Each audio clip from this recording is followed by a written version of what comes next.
भक्ति कभी अभिमानी को स्वीकार नहीं करती। चित्रलेखा।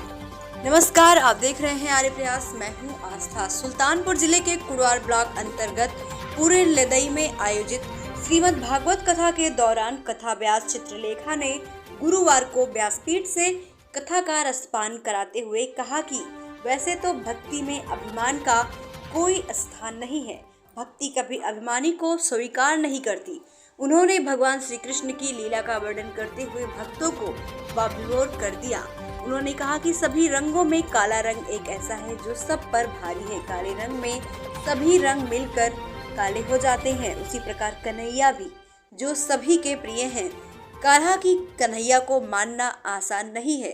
कन्हैया ऐसा है जो देता नहीं, छीन लेता है। जिस पर मेहरबान हो जाए तो उसे छोड़ता नहीं है।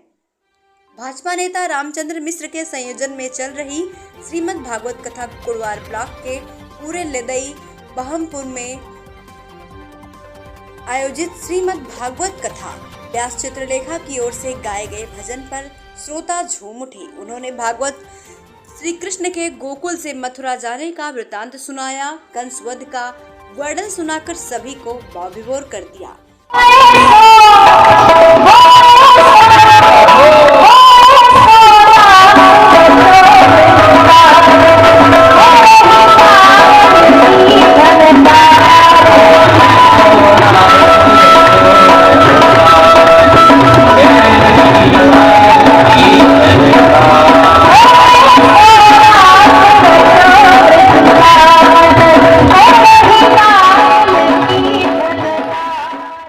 पूर्व उप मुख्यमंत्री और सांसद दिनेश शर्मा का हुआ भव्य स्वागत। प्रदेश के पूर्व उप मुख्यमंत्री और राज्यसभा डॉक्टर दिनेश शर्मा जब पूरे लदई मिश्र पहुंचे तो भाजपा नेता रामचंद्र मिश्र के नेतृत्व में भव्य स्वागत किया गया। हम लोग कथा का श्रवण करने के लिए आते हैं। हम सब जानते हैं कि भगवान की लीलाओं का वर्णन हम इसलिए सुन सकते हैं कि हमारा जीवन शुद्ध हो। हम कथा का श्रवण इसलिए करते हैं कि हमारा मन मस्तिष्क जो है वो सदगामी हो, सदकर्मों को करने वाला बन सके, परिवार में सुख शांति इसका वास हो। इसके लिए हम लोग संतों का जहां समागम होता है यह मानकर चलते हैं कि ईश्वर की वाणी संतों के श्रीमुख से हम सुन रहे हैं।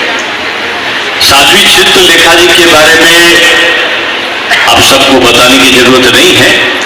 इस समय भारतवर्ष की यशस्वी तेजस्वी श्रीमद् भागवत गीता पर और रामचरितमानस पर भी अगर कोई प्रवचन सबसे ज्यादा किसी का आता है तो उनमें से कुछ लोगों में साध्वी चित्रलेखा जी का नाम भी शामिल है। और मैं इसलिए कह रहा हूं कि जब संतों के श्रीमुख से आप सुनते हो और संत में भी भारत की परंपरा रही है कि यहां महिलाओं को अधिकार शुरू से मिला है। गार्गी का आप सब जानते हो, उनका शास्त्रार्थ हुआ था।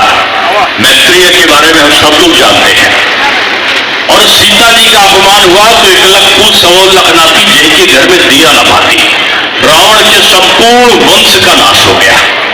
द्रौपदी का अपमान हुआ तो कौरव के 100 भाइयों का वध हो गया।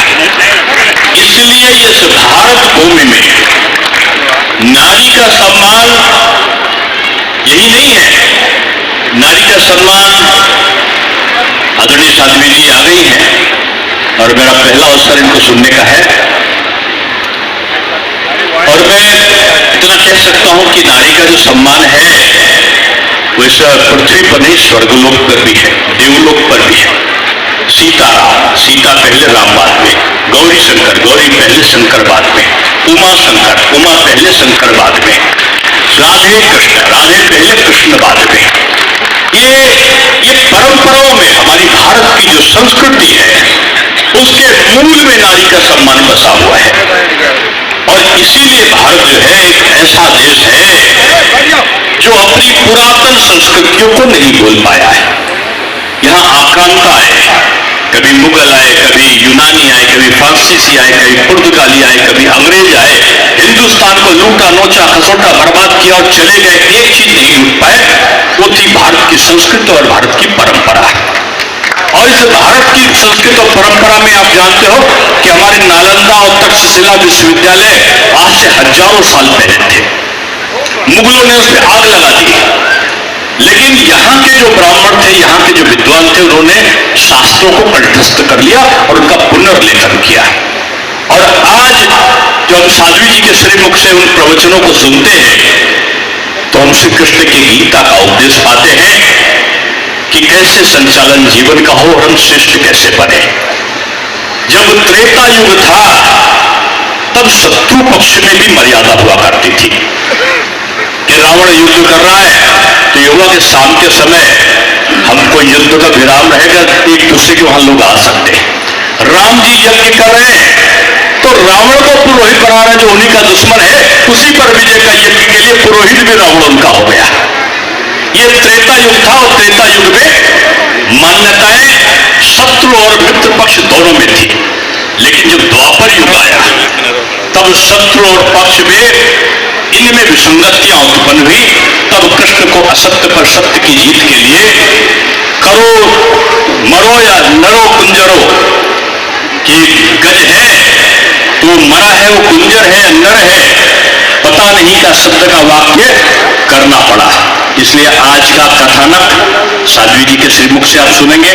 मैं सौभाग्यशाली हूं कि रामचंद्र मिश्रा जी ने इस दैव योग को सुनिश्चित करने का काम किया है।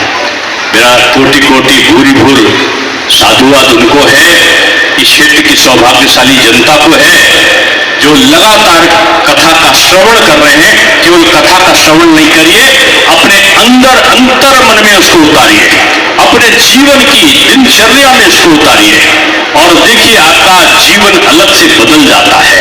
इसलिए जहां पर संत है वहीं बसंत है, और जहां बसंत है वहां दुखों का अंत है। इसलिए वहां पर सुखों का प्रारंभ करने के लिए हम लोग इस प्रकार के प्रवचनों में आते हैं। आपने बुलाया, मुझे पहले ही आना था, लेकिन अन्य कार्यों की व्यस्तता के कारण आज मुझे अभी लखनऊ भी वापस पहुंचना है, एक कार्यक्रम को 2 कार्यक्रम करके, तो इसलिए मैंने जल्दी करा, दुष्टता करा कि मैंने कार्यक्रम शुरू होने से पहले ही मैं बोलने लगा। मैं आप सबको धन्यवाद देते हुए अपनी वाणी को विराम देता हूँ। इस मौके पर वरिष्ठ चिकित्सक होम्योपैथी व सुल्तानपुर जिला संचालक डॉक्टर अवधेश तिवारी, जितेंद्र मिश्र, लंबुआ विधायक सीताराम वर्मा, संजय सिंह त्रिलोकचंदी, जिला पंचायत अध्यक्ष, प्रतिनिधि व ब्लॉक प्रमुख शिव कुमार सिंह, बीडीओ बल्दी राय, वैशाली चोपड़ा, राजेश शुक्ल, पूर्व जिला मंत्री महेश सिंह, पूर्व मंडल अध्यक्ष यज्ञ प्रसाद सिंह, शशिकांत तिवारी, राम मूरत मिश्रा, राम अवध मिश्र, राम अचल मिश्र, शुभम मिश्र, प्रदीप शुक्ला, गांधी सिंह, मोंटी मिश्रा, शुभम मिश्रा, सुजीत मिश्र, राम शब्द मिश्रा, सुरेंद्र तिवारी आदि मौजूद रहे। सुल्तानपुर से ब्यूरो।